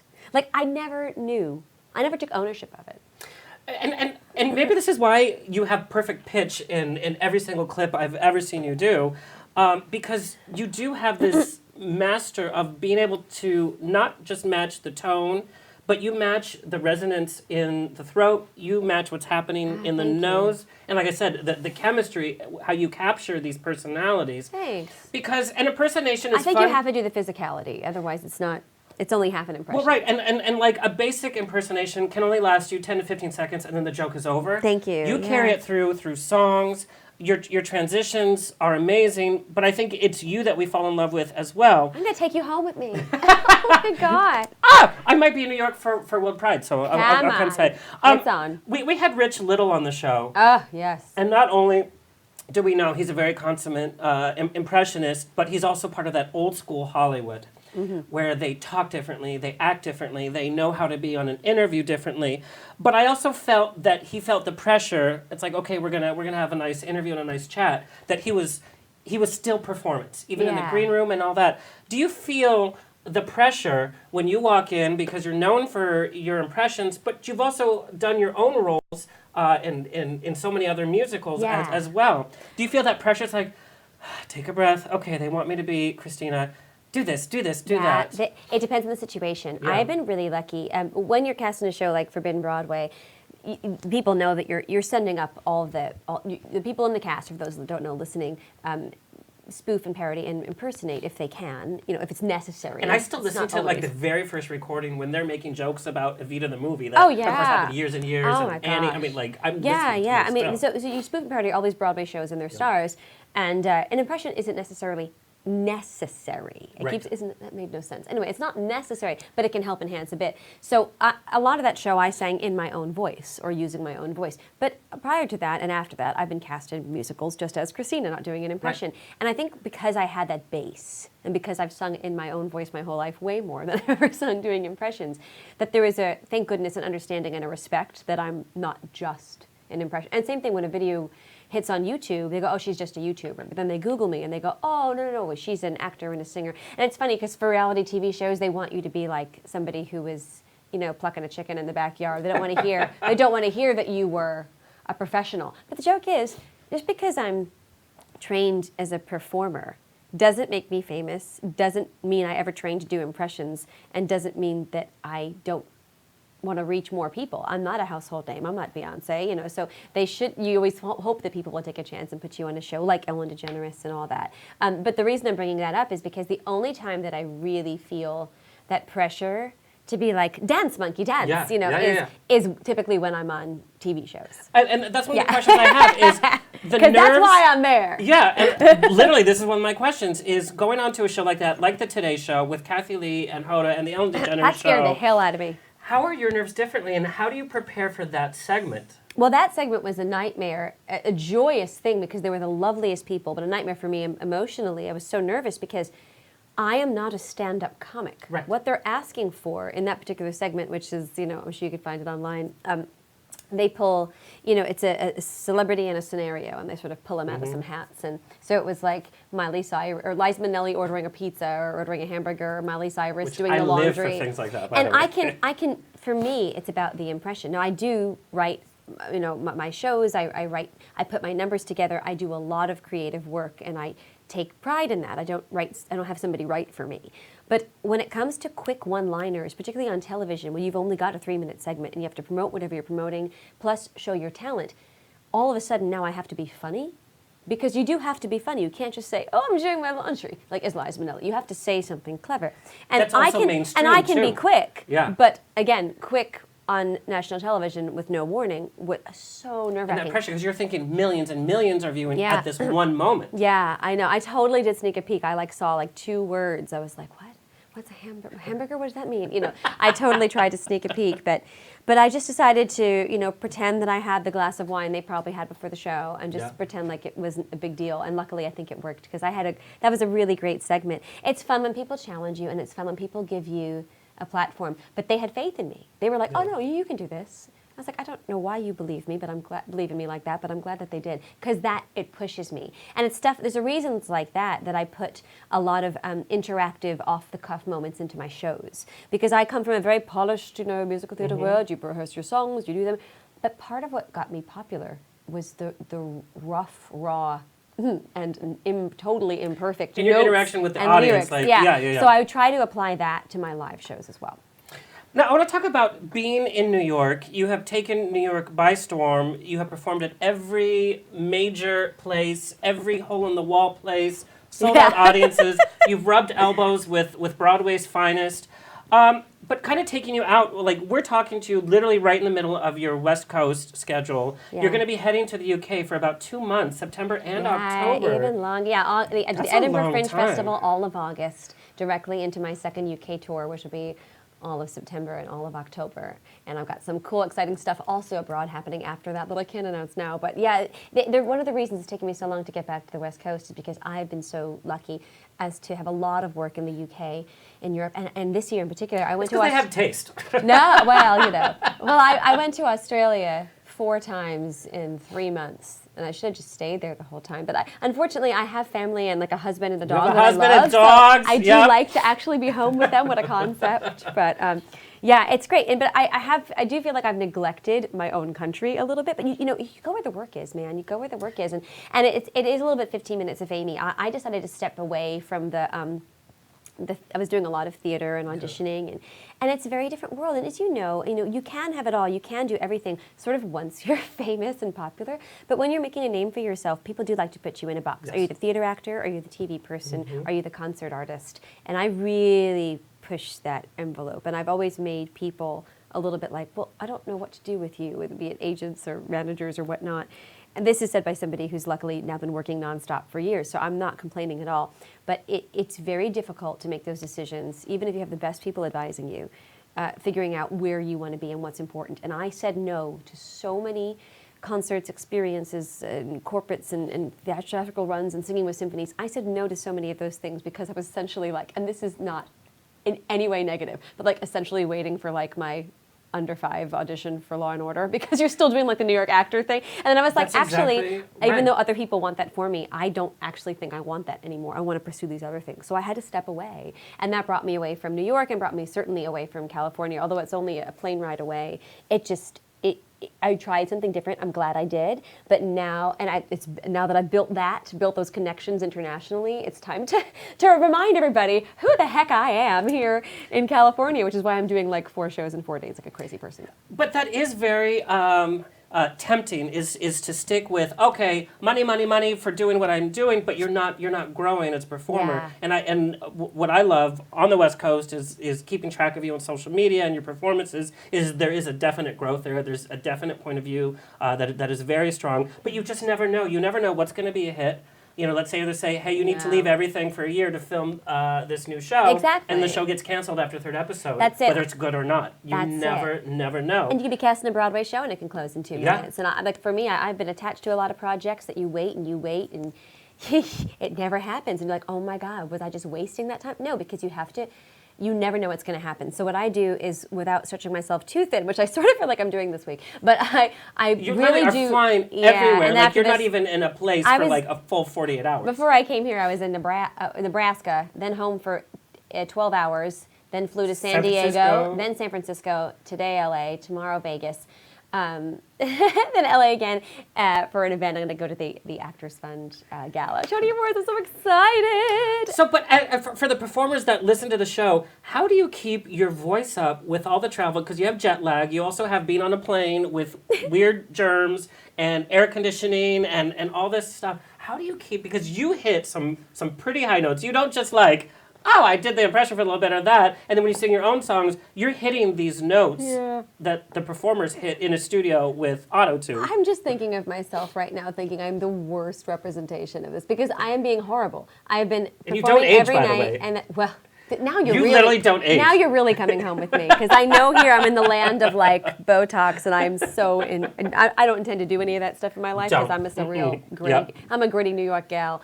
But no, I come to LA and I immediately feel completely like inadequate. But that's all right. But anyway, thank you for the compliment. You look a lot better than people that have had Botox every single minute of their lives. Oh my God! Well, I'll tell you what. I'm sitting here drinking water like a crazy person. I have tough vocal cords, but because I put it through the ringer, I'm really manipulating and flexing them.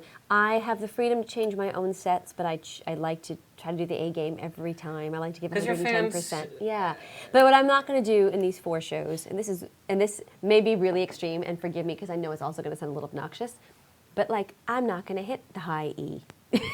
I'm going to choose when to do that. Yeah. And if there's a segment that's vocally demanding, like for example, I do this. Hopefully, I'll be doing it tonight. I do this bit. I sing songs from the movies that we all know and these great icons. Ladies from the movies, yes. That's its own clip on YouTube, by the way. No, but I have a much better updated one. So that one is old. I'm going to post a new one. Not that it's not good, but I do the impressions much better now.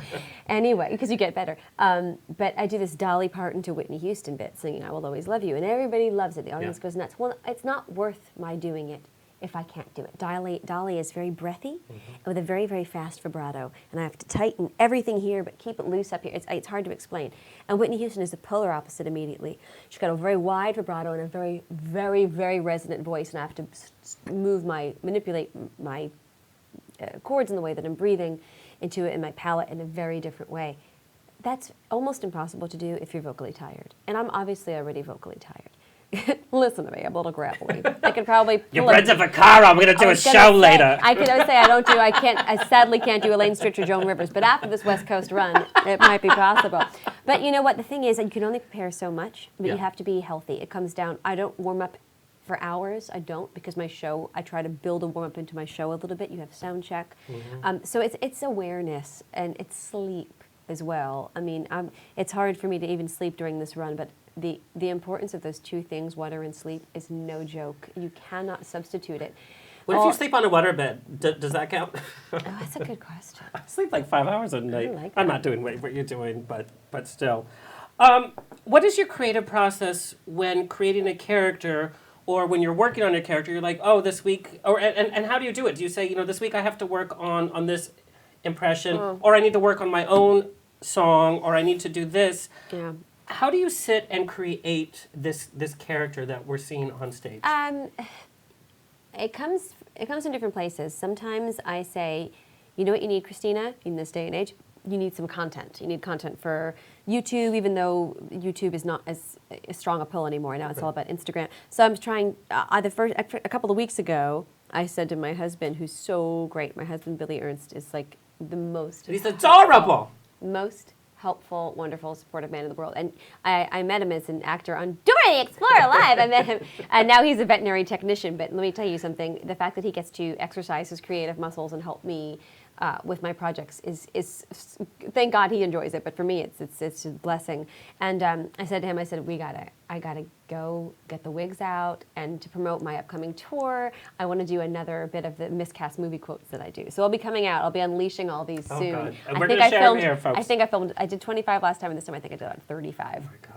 So, if you want to hear, I don't know, like Keira Knightley recite the Taken monologue, then definitely watch my Instagram. And you keep them short. So that was a priority. I was like, okay, well, let me figure out, do I want to do the costumes and wigs? Because I don't typically do that, but that's a layer. So there was that side of it, but the most important side of it, of course, is about who says what line. So I was pulling up movie quotes, thinking of celebrities that are popular, celebrities I haven't done to push myself. Yeah. And, it's you have to do it. You have to do it in front of an audience. You have to try new impressions. You have to try them on film. You can't be perfect about it, because it's the only way to get better is by actively doing it.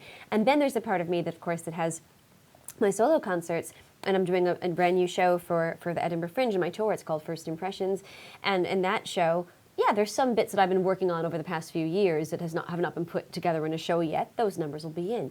But I love doing new stuff. The audience wants to see new stuff. And thank God I'm lucky enough to have hardcore fans who have seen me do a lot of this material I've been testing over the past year or so. So I'm trying all these brand new things for the impressions and also in my own voice.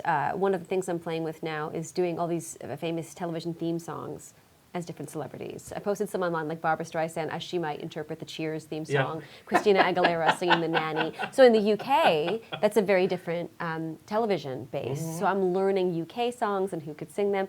And then I have to sit down with an accompanist, come up with an arrangement, say, maybe I do want to reference one of Gwen Stefani's signature songs when she's singing this theme song, and then I have to pay them to arrange that. So it's you're investing in yourself, and it's obviously expensive, but that's how I make my living. So it's difficult. And then you also have the songs I want to sing in my own voice, and I'm not just going to open a book and sing Defying Gravity, am I? So you have to find new ways to interpret those songs. I love that.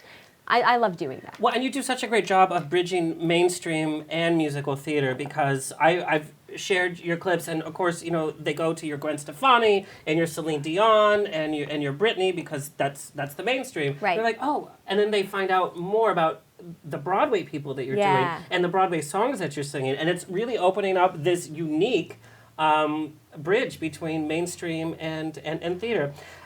At home with your husband, with your friends, with your dogs, where you're not Christina the performer, you're Christina the person that people like hang out with, and you wear your pajamas in front of. How is that Christina the most different than the Christina that we see on stage and on YouTube? It's actually a really good question. Nobody ever asked me that question. I even now have got my makeup on. I'm dressed. I love fashion. I love glamour, and I say in my shows, you are a glamazon, my love. I am a midgety glamazon, a 4'11" glamazon. But I love. Share your outfits with Patti LuPone. Oh my gosh, she needs some style help. Oh my God, I'll have to look it up. But I love the glitter. I love the sequins. I always say I love all things diva. But the balance of that is that I'm. Like I said, I like my books. I would have a rotary phone if I could, and a notepad instead of a computer. I'm a homebody. It sounds funny. I think the balance is I love people. I love traveling. I love the stage. I love talking to people and meeting people. But I have my off switch, and I don't become a complete grumpy introvert or anything. But I love to cook. I love to stay at home and play with my dog. And so when I'm off, I really try to be present in that moment. And it's funny, I don't like the spotlight unless I'm supposed to have it. I'm not that person that's at a bar and says, get up and sing. I'm like, I'm not going to sing. And then I get up there and belt out Celine Dion. I'm not going to sing. I don't want to do that.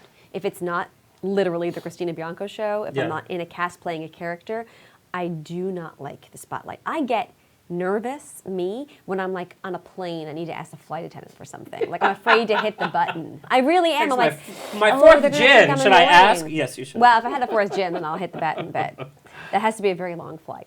But no, I'm surprisingly shy when it comes to that stuff. And it's funny, my mom is not a big, Mama Rose stage mom, but she's always been, both my parents have been incredibly supportive and encouraging. And I remember my mom saying to me once, she said, Christina, maybe we both should have been a little more pushy, because we both didn't have that. My mom wasn't pushy, and I was sort of the quiet one in the back. I'd come in, do my work, do my audition, but that's not always the people that get the job, is it? So I'm happy with who I am and all the choices I've made, but there's a part of me that's actually quite shy that nobody would really expect. And maybe that's why you do have so much energy on stage, and why there's this sincerity. Thanks. That you have. Meeting a celebrity that you've impersonated. Yes, I have a few of those. And I know that, in fact, we've been showing some pictures of some of the celebs that Kristen Chenoweth, you've got Kristen over Chenoweth, there. and of course Carol Channing. She came to see my show. She just showed up at my show in Palm Springs like 4 years ago. Yeah. And I was like, what is happening? But this does happen to you. The stars that you're honoring are literally engaging with you.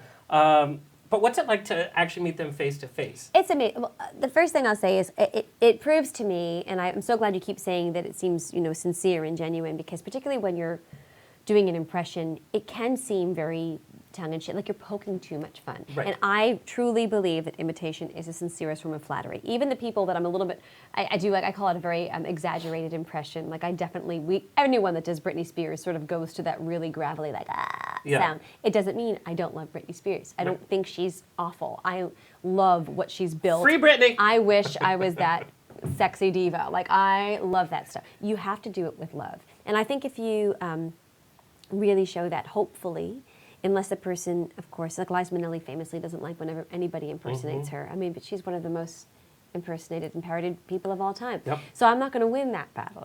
She's not going to call me and tell me that, no, everybody else's stinks, but mine is great. Like, it's not going to happen. But the other people, you just hope that when they see it, they know that it's done coming from the right place. Someone like Carol Channing, I actually don't impersonate Carol Channing. She liked all my other impressions and came to see me. It was amazing.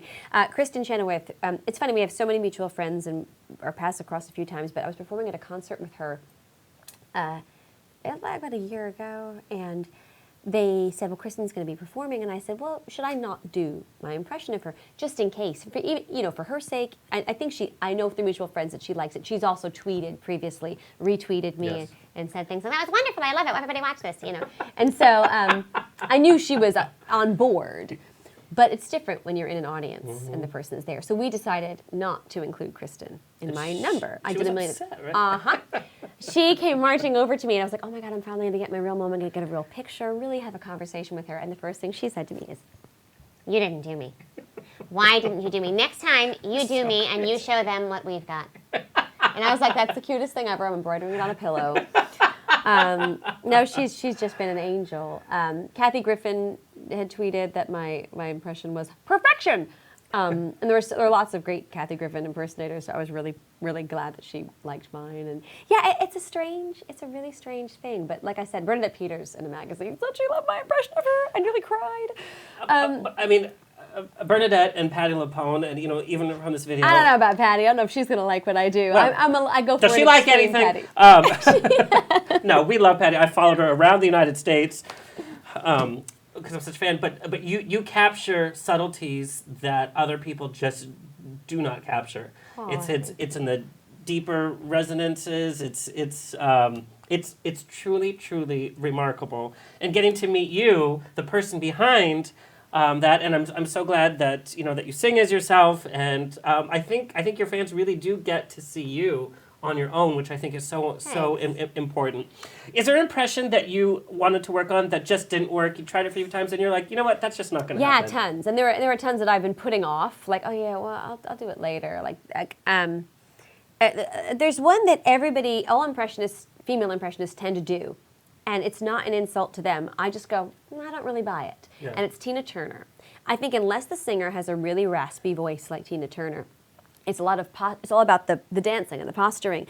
There's an impressionist who I think pulls it off really well, and that's Celine Dion's friend, Veronique, she is her opening act. She's a great, it was so surreal for me going to see Celine Dion and seeing this woman come out and do a lot of what I do. I was like, oh my God, look at Madison Square Garden going nuts for this woman. Like, I'm obviously not I'm her. gonna give you notes. I'm not her, but I was like living through her. It's funny because her and Celine are both like Amazon women that are about this thin. Yeah, I'm holding yeah, up a yeah. finger. They're so skinny. But because Veronique has those long, skinny legs, she does sound like Tina Turner. I like her Tina, but it's the dancing of it. Yeah. And it's like 4'11" thunder thighs over here. I'm not gonna pull that off. I can't do it. And so if I had more grit in my voice, it would be, and I had the legs for it. I think, and I do think sometimes you have to have a little bit of that. I don't look like Celine Dion. I'm not a giant like Celine Dion, but my impression I think is strong enough that people go with it. And when Whereas you a do Tina use Turner, the I arm, like the it's whole the package. energy in the body parts Yeah. that really sells it for me. It's not that you have to look, but it's the energy that, Yeah. that you exude. I You're just don't wanna Celine, hurt- when you Thank you. And I'm like, oh, it's coming, and it's spot on. Well, that impression is one that comes fairly easy to make compared to others. Whereas all of the raspy voice women, the Tina Turners, and even the grit in Liza Minnelli's voice, Yeah. and that can damage my I was voice. gonna One of say, the you reasons have I to be can do really a Kristen careful. Chenoweth or a Celine Dion is because I have this clear voice. So there comes a point where I have to just say, you know what, I'm not going to work on that impression because I don't want to injure myself. Yeah. And then there are people that I'm trying to get better at. Like I keep integrating more Ariana Grande singing and speaking. I'm trying to do Betty Buckley now. I was like, I could do Edith Betty Piaf. It's like Buckley. close to this hard I vibratos. wouldn't even know what to expect from Well, a Betty Buckley. very- Is it Betty Buckley now or Betty Buckley Well, like? I have to see what I come out with, don't I? Yeah, that's really interesting. Yeah, it's interesting because there are so many classic divas I still want to do. I consider Betty Buckley more of a classic diva, and she's still relevant and she's still working. And then there are all these young artists who are so topical. I know I'd get like Instagram views and Twitter views, but everybody sounds the same to me. They're auto-tuned and processed. I was going to say, when you do Ariana Grande, people are like, which one is she doing? Because there's 4 girls that are sounding just like her. And it's not as fun because we don't see those nuances that we see in the live performance. And because the trend right now in the music industry is to make all the songs sound very similar. Same beats. It's that same beats, same R&B, mixed pop rock Mm-hmm. thing. The individuality of those great, not even just the divas, but think of the singers in the 80s and the 90s. You knew that sound, you knew them. You could pick a Madonna song out really easily. You know, somebody was ripping it off, you go, oh, they're ripping off a Madonna beat right there. And particularly with someone like Barbra Streisand, someone with that legacy, you know a general theme. And you know with Judy Garland, general theme. You know Edith Piaf is going to be very much like a march or something like that. So I can play with all that with those people would have a big canon of work to pull from. But with the new artists, there's not as much to play with. So it's frustrating for me. That's why when someone like Adele came out, I don't think I do the best Adele impression in the world. There are 2 different Adeles, in my opinion. There's the Adele on her first couple albums that was very raspy and cracky. We go, oh, at the end of everything. Yep. And then there's the Adele now with this great mixing. And it's produced. I know my Adele was more the first Adele. So you have to sort of, work around the music industry's washing of making everybody sound alike. I have like 4 million other questions, but I know that you have to rest your voice. I do. You I have are a in the show. middle of your West Coast tour. Real fast. So we end the show by doing rapid fire. So really fast. With impressions? Oh. No. Okay. As you have to survive on a deserted island. What 2 personalities that you impersonate do you take with you to survive? Not your favorite people, but to survive. Wanda Sykes. Oh my God! I just watched her Netflix comedy. Because she is a tough cookie. Wanda Sykes, and this is hard. I don't know, Celine Dion, she's tall, she can grab things. But what would she do on the island? She would sing, and she would say, She would direct you. "Near far, come find me." I mean, something like that. She would, I don't Okay, know. Wanda Just because Sykes and Celine Dion. I That's can't- like a talk show waiting to happen. Like the 3 of you guys? Yes. I love it. Yeah. Yeah, that'd be good. Yeah, Celine. Okay. You can go back in time and originate any Broadway role, male or female. Which role is it? Funny Girl, Fanny Bryce. Oh, Sorry, Babs. yeah. That's a good one. That's a really It's good a really good one. Yeah. Like, I took a moment. Strangest impression request. Be like, do you do this? Or could you do this? And you're like, Yes. People that ask me repeatedly that I need to do more, say I should do more men. And they want me to do, like, people I could never do. Like, so like weird. deep-voiced men. Like, you should really work on a Barry White. You're like, Why? are you joking? Like Michael Jackson, Prince, Justin Bieber, like these things I could pull off. That's weird. Even Owen Wilson. But I just say I do a Michael McDonald. You say the baby is over. You know what I mean? But I can't do that. Men. People always want to hear me do men. Can you so do weird. Tom Jones? That was the one. Can you do Tom Jones? I was like, I can do Shirley Bassey. That is really odd. I wouldn't have thought that. After show ritual, so you've finished and you're exhausted and you've taken your pictures and you've signed your autographs and you walk in, whether the hotel or at home, and what is your personal ritual? The high heels come off. Yeah. No, you know what? Mine too, girl. I definitely take a moment, and I always take a moment and I sort of write down something that happened, something that makes me remember it a little bit, a person that I met, you can't just turn off so quickly. And these experiences, they're really shared with my audience. I don't just perform at them. I really try to have an interactive, engaging show, and I can't do what I do without them. So I try to have a little moment remembering the people. And I do these days I can open my phone and see if anybody on Instagram or Twitter has said anything, and I try to have that memory. These are the people, this was the place, jot some things down in my little notebook and make a little memory of the night. Okay. Most embarrassing song on your playlist? Yes, it's a song from Girls Aloud called Love Machine. Look it up. It is sounds embarrassing. catchy as, oh my God. I cannot stop singing it once I play it, but it is trash, but I love it. Christina, tell our viewers and listeners where they can find you on all of your platforms. Sure. My website is ChristinaBianco.com. On Twitter and Instagram and occasionally Snapchat, I am XtinaBianco1. Lots of fun things coming your way on Instagram and Twitter with my mismatched movie quotes and all that, miscast movie quotes. And what else do I tell you? Oh, if you want to see me in the UK, I'll be doing my UK tour, first impressions at the Edinburgh Fringe Festival, and then all over the UK. You can find that information on socomedy.co.uk. I love it. What an honor. And I know, we kind of put this together so fast because I heard you were in town. You have to be on the West Coast more. Thank you.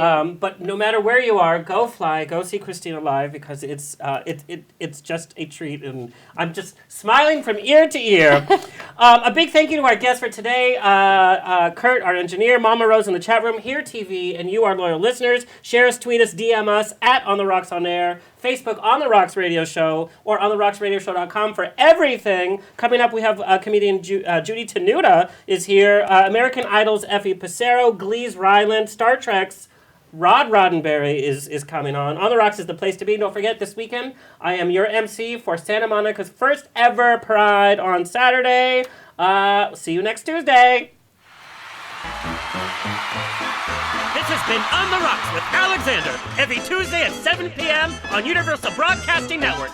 Find me on Facebook on The Rocks Radio Show. Tweet me or Instagram me at On The Rocks On Air. See you next Tuesday!